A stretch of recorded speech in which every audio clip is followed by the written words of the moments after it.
are listening to Decaf, a weekly podcast by the Beacon Center of Tennessee. I'm Taylor, and I'm joined this time by someone who's going to be nice to me, I hope. Upgrade as well. Big time upgrade. The boss man, Justin Owen, our fearless leader. How are you today? I'm glad to be on. This is exciting. This is the first time they've allowed me on the show. I have been banned thus far. Okay, not banned, but I will say that when I'm publicly called out on Twitter by the boss man, I'm going to take some action pretty quick. I get a little feisty on Twitter from time to time. I'd also like to keep my job, so this is going to be good. And honestly, I like to take a break from getting roasted every week. That's true. And we have a much more paced cadence than Mark does. And I can barely keep up with Mark. It's difficult. That's why I usually drink coffee during the shows to keep up with Mark. Now it's just for the look. But it's decaf. It's decaf. You're not supposed to have caffeine on the show. Well, no one knows what's in here. I mean, it could be wine. You just don't know. Just kidding. It's coffee. It could be whiskey. We don't know.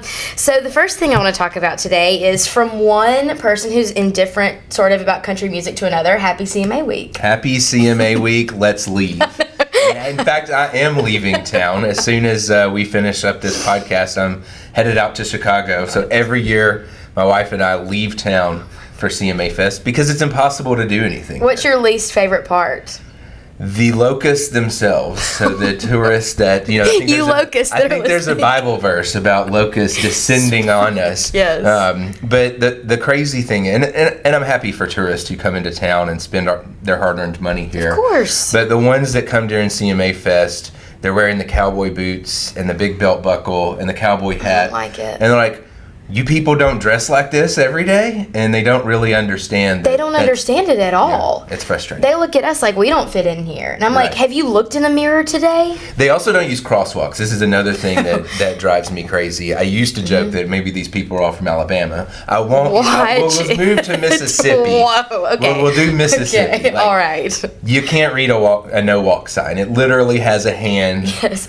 This means stop. Does not walk across. And time and time again, I've almost hit a CMA Fester trying to cross through the crosswalk while I'm driving in rush hour traffic. Well, if Mark was here, he would say the more of them you hit, the better. This is true, although that would cut into our tax revenue as a city, which we can't afford to happen, apparently. We truly cannot afford that. My least favorite part is I have already gotten stuck behind one pedal tavern. Oh, God, yeah. And, I think that we can all agree. It was Governor Haslam that said that he did not like pedal tavern. It was his least favorite part of downtown. Scooters more than pedal taverns. Big fan of the scooters when you compare them to the pedal taverns. I've already got caught behind one. All the girls were in cowboy boots. I am already over it, and it is Wednesday. We're recording this on a Wednesday. It's Wednesday, and I'm already over it. So and it hasn't technically even started yet. No. So tomorrow and Friday it will get even worse. The pedal taverns are bad enough already. And as free market as I am, when they are riding on our roads at 0.4 miles per hour and woohooing constantly, there maybe should be government regulation against that. The only thing for me that rivals my love of freedom is my road rage. That's true. So, I'm right there on both of them. Those things are in conflict when it comes to pedal taverns. Pedal taverner riders of the CMA Fest weekend, watch your back. So we talked about not being able to run over CMA Fest attendees because we can't afford for them to not spend their money here. It's really interesting, and we're going to transition into policy now, go from our venting into actual policy stuff because we could vent for the full 15 venting minutes. Is more fun. Yeah, it is. But we got all this money coming in, and we found out, I guess it was last week or 2 weeks ago, that there is now a proposal to raise property taxes. Okay. This gets my blood boiling. I know it gets yours boiling. If you didn't see Justin's Twitter, going off on Twitter about this, you should, because it hit the nail on the head. Why on earth do we need to raise property taxes? Well, we don't. We don't. Ultimately, and I talked about this when I was In Focus, the Fox 17 show, a little bit, because it seems like deja vu. Literally a year ago, almost to the date, I had an op-ed in the Tennessean talking about why we don't need to raise property taxes by 16% in the city, which is about $300 some odd per family per household per year. A lot of people don't. They can't afford. Some people can't afford that. And even if they could, when they look at what the city is prioritizing and they go, well, we built this water park out at Opryland that we can't use. We have shelled out hundreds of millions of dollars in tax incentives to companies.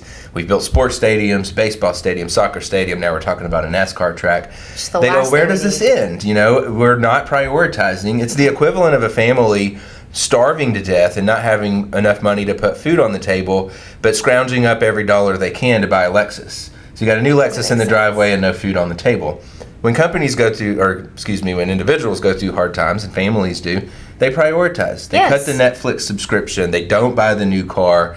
They double down on the things that are a priority, and our city should do the same. We shouldn't be in a situation where we spend all of this money on things that we don't need and then say, well, there's nothing left to pay our teachers and first responders. Well, and that's what gets me too also is, we gave the NFL draft, $3 million for all these people to come in. It's driving the people who live in Nashville out of town for the weekend. But in order to pay NFL all this money, let's raise property taxes. Let's ask for people to pay for their own sidewalks or have a fee for us to build I mean, that's a good example. Where is it going to end? So we have our sidewalk lawsuit where Nashville now, if you want to build a new house or even do somewhat modest improvements on your own home, you have to build a new sidewalk. Even if there's a perfectly good one in front of your house, or even if there's not one at all, you now have to build this sidewalk to spec. None in the neighborhood, like on my street, where we have little random patches of sidewalk all over in front of these new homes, and it's an eyesore on my street, and I'm just wondering, what these people had to go through to get their home built. Well, it's indicative of a city that refuses to prioritize, so we can't make fundamental decisions like build sidewalks, pay our police, pay our teachers. And if we can't do that, we certainly shouldn't be asking taxpayers to fork over more money to the government. Because that's just more money that's going to get mismanaged. Exactly. And it's not just a Nashville thing. I mean, we're starting to look at Murfreesboro has proposed a significant property tax increase. Chattanooga in Hamilton County is fighting a property tax increase. It's starting to become a more perpetual thing. Maybe we need to have a discussion about not allowing this, that maybe we need to cap property taxes. Maybe at the state level. Needs to intervene. Maybe so. Stay tuned, folks. You might be giving you a hint to what we're going to be looking at. So this really what we're talking about, I guess, the theme of what we're talking about on this installment is that money matters and how our money is spent really matters. You might remember in our first episode, Mark and I really ripped the film incentives to shreds and stadium subsidies. And honestly, I'm not done. Bluff City Law, which we talked about on the first podcast, they were asking for money. Can you find $10 million for us to film our show here? Well, according to Commercial Appeal, just this morning out of Memphis, they found over $4 million. Yeah. Wouldn't that be so great? I mean, I found $5 in my makeup bag the other day, and I was fired up. Imagine finding $4 million of someone else's dollars to spend on something. Isn't it convenient? I mean, look, film incentives don't work. We know that. Memphis is now saying, oh, well, Nashville got Nashville, the show, and it made Nashville so great. And the reality is Nashville is no longer on the air, and we spent, over $50 million in total, I think, in state and money was even dollars. Spent at this. I didn't know it said in our report that money was even spent after Nashville said that it was going to be canceled. Right. They still gave them more money. Still used our money. And this is what happens when you spend other people's money. You would never spend your own money on things like this. And the even bigger problem with film incentives is that we have hardworking Tennesseans and hardworking Memphians who work and live here, and their tax dollars are being shipped off to Hollywood. Essentially, we don't have the workforce here for these types of shows and films, so they import those people into the state. They're mostly unionized, so we're paying union workers from Hollywood and the liberal elites that make money off these programs. As if there weren't already enough red flags. Exactly. So why would hardworking conservative Tennesseans want to send their money to Hollywood, through these types of film incentives? We think we don't even need this film incentive program to begin with. It's ridiculous. We certainly need to stop giving money out to these programs that maybe they'll be successful, but even Nashville, as much as people said they loved it, it went off the air. Right. It did not survive, and so it's not the role of government to give money to these films, and it's certainly a slap in the face to hardworking Tennesseans when they realize that it's not like they're giving it to their fellow Tennesseans. By and large, this money's going back to Hollywood. And when people find that out, I would almost be willing to bet that if you put these things to a vote of the people, they would say, chill out on spending my money on stupid things. Absolutely. And again, cities are struggling to prioritize and make ends meet, and now we have city government and EDGE, the program that we evaluated in terms of how that program, the corporate welfare program in Memphis, was spending money. They're involved in this, handing out money as well. So